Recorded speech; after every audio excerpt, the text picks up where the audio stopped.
Welcome to the Instagram stories for Tuesday, May 27th. I'm your host, Daniel Hill. There was no show yesterday because here in America, it was a holiday. We all took the day off. I did not spend any time in front of the computer, but instead worked on other projects, spent time with family, watched Lilo and Stitch. Definitely did not get teary-eyed at Lilo and Stitch. Other people in the theater might have been teary-eyed at Lilo and Stitch, but I just want to be 100% clear that that was not me. Sure, I was doing a lot of blinking, but that's completely unrelated and has nothing to do with watching Lilo and Stitch. Today on the show, we're going to hear from the head of Instagram as he answers questions like, does going live help you get more followers? Does taking a month off Instagram affect your reach? And also a plea for more questions from the head of Instagram. All of that and more on today's episode, but first, here's a quick word from our sponsors. Welcome back. Let's get into the questions and answers from the head of Instagram, and starting with all the ones that have to do with reach, and then we'll move into growing your following. The first one, will taking a month off destroy my reach? Interestingly, the answer is yes. It won't destroy your reach, but unfortunately it will hurt your reach. We're trying to fix this because it's not intentional. It's just because we have less data about how your content is doing with people. We just unintentionally value it lower. Trying to fix that right now. If you want to take a couple of days off or a week off, that's usually fine. If you take weeks or months off, that sometimes hurts your reach, and we're trying to fix it. I think that's a little ridiculous. You should be able to take time off from an app that does not pay you to post on the app, but rather makes money from you posting on the app. Let's just not talk about that anymore. Let's move on to the next question. How do I know if I'm being shadow banned? Interestingly, Instagram does give you some hints. So our hope is that if there's an issue with your account, you're not reaching as many people as you should, that we let you know about it. So what you can do is you can go to your profile, go to settings and go down, and you will see a section called account status. And there you can see if you've had any content taken down or if your content or your account overall is not recommendable. And then you can either make adjustments or appeal if you think we've made a mistake. We're not trying to do anything in the shadows. We're trying to balance making sure people can express themselves, but also, safety and creating a positive experience. And so if something is going on with your account, you can go to account status and check that out. It's good to just check in the account status section of the app periodically, make sure everything is good to go, and if you have any problems, that you take care of those. Let's move on to the next one, which has to do with hashtags. We haven't talked about hashtags much lately because their overall importance in the world of Instagram has gone down significantly. They used to be how we searched for content on Instagram. Search is really not much better on Instagram, but these days you kind of just go to the account that you're looking for and scroll until you find what you want. You can obviously search usernames, which is the best way to find the account that you want to reference. But because you can't search for individual pieces of content, and because people have used the same hashtags millions of times, they're essentially useless. Here is Adam explaining if hashtags actually help at all.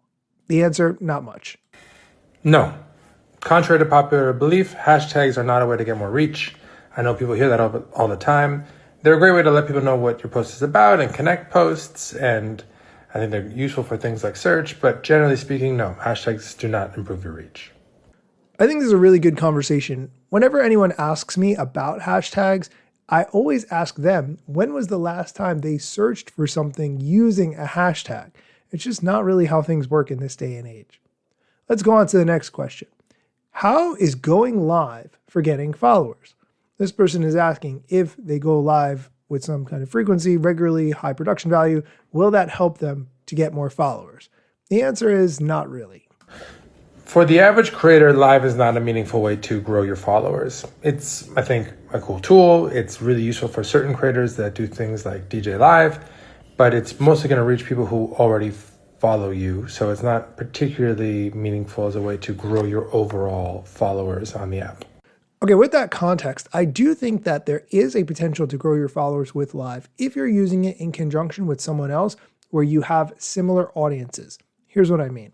If you go live with someone and you and that person you're going live with talk about similar topics, someone who follows that other person who's on the live with you and they join and see you as an expert talking about the same topic, they would potentially want to follow you if they see that you are just as knowledgeable, more knowledgeable than the person you're having a conversation with, since they're already interested in that person that they've been following for a while. In that case, I do think lives will work really well. But apart from that, it's not like someone's necessarily going to come across your live randomly when they've never heard of you before and follow you because of your live. It could happen, yes, but doesn't seem like a great way to expend a lot of time and energy. Okay, we're going to take a quick break. When we come back, we're going to talk about some new features of Instagram that you might not be familiar with, and the head of Instagram makes a plea for more questions. Stick around. Welcome back. We're continuing with the questions and answers from the head of Instagram, and let's move on to talking about edits. This is not a question, but the person says, I love the Edits app.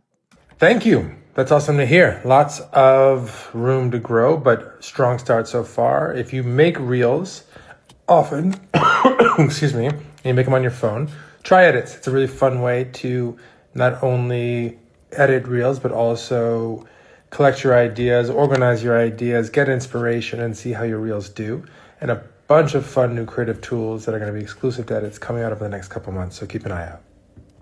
By the way, I want to take this moment to mention that last week on the show, Tom Bender, who is product lead on the Edits app, had posted a bunch of tips on how to get the best video quality out of the Edits app, and we reviewed those on the show.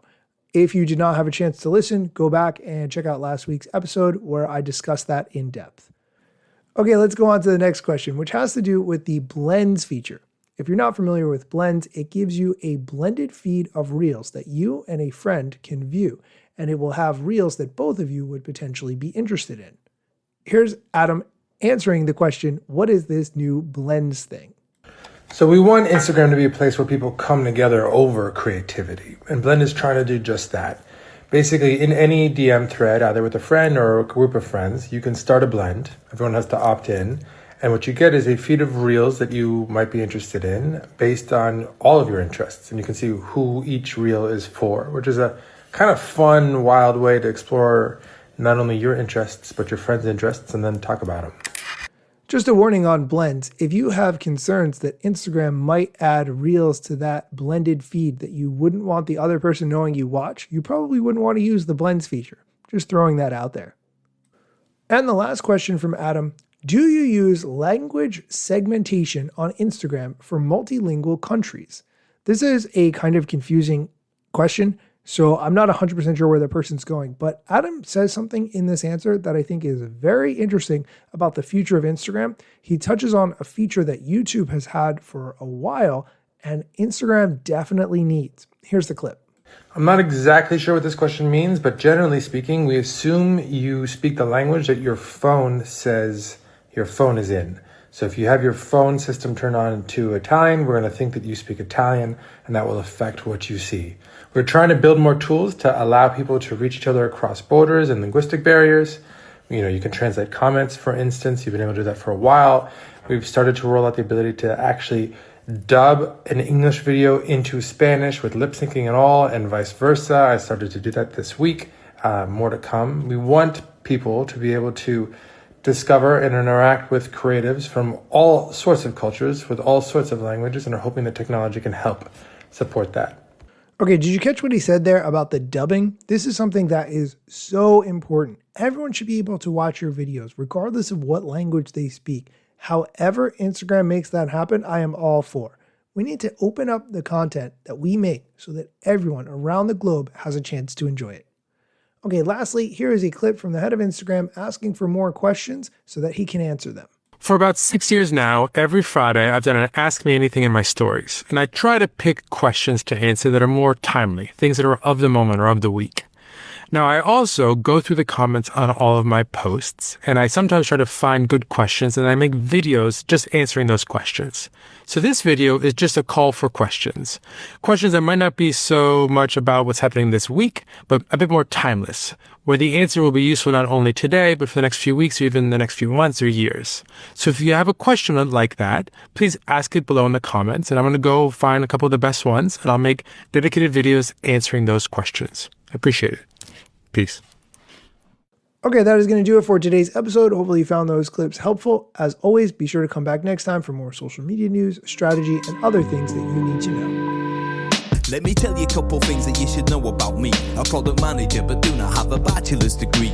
But actually, that's factually a fraction of me. Another fraction's posting content irregular and irrationally. Still probably won't get a job at the Gram. They forgot, they don't know, or don't care who I am. That's why you never see me at the parties and events. My lack of followers must make me irrelevant. Don't have a course of book to sell to make a bag of grand. Not a social media marketer, don't represent any brands. Plain to see, don't have an agency, but I got a lot of spam. Just putting in my work, without the glitz and glam. Won't catch me eating fish, unless it's shrimp or clam. No six pack, no risk that, there's a gym card in my hand. Don't have a full-time job, but I got a lot of plans. Stay plotting, dropping knowledge on TikTok and Instagram.